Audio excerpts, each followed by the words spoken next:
they should not be edged on and, provoked in any way. And that's what the President of the United States is doing, to exert his power and to show that he's in charge and to show that he's going to get the numbers that he promised to get people deported. And so you know him. Everybody knows him. Look, I think the border needs to be secure. And actually, I will say many of the things that the Trump administration has done on the border from an operational standpoint have been useful in that regard. Ma'am, that's incorrect. Excuse me. Let me get something straight with you first here.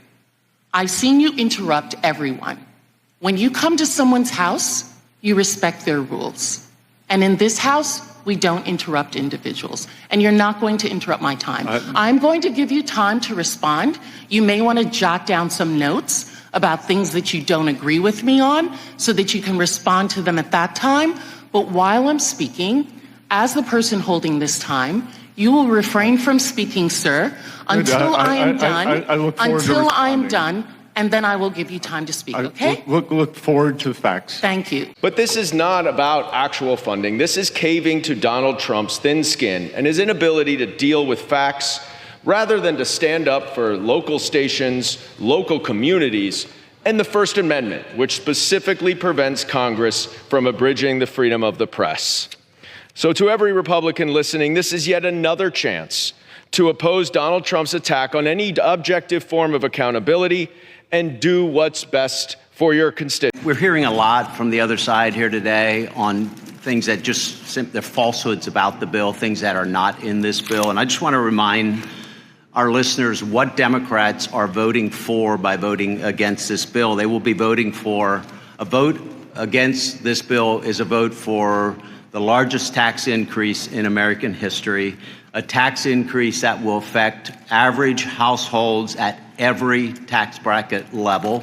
They're voting for a decrease, in fact, a 50% decrease in the child tax credit, which is so important, provides important relief to every American family.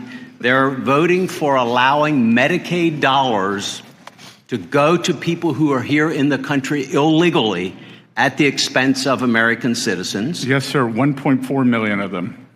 And they are voting to allow Medicaid dollars that are intended for people who really need them to go to individuals who could be working but choose not to. They are voting for Medicaid benefits not to go to women and children as they should. They're also voting against policies they voted for before that will be critical to grow this economy and provide additional opportunity. Policies like full expensing, they voted for that or last session. Full deductibility of R&D, I mentioned full expensing, and then we're adding full expensing for structures, which will re-energize American manufacturing. All of the things Democrats will be voting against by voting against this bill. Yes, sir.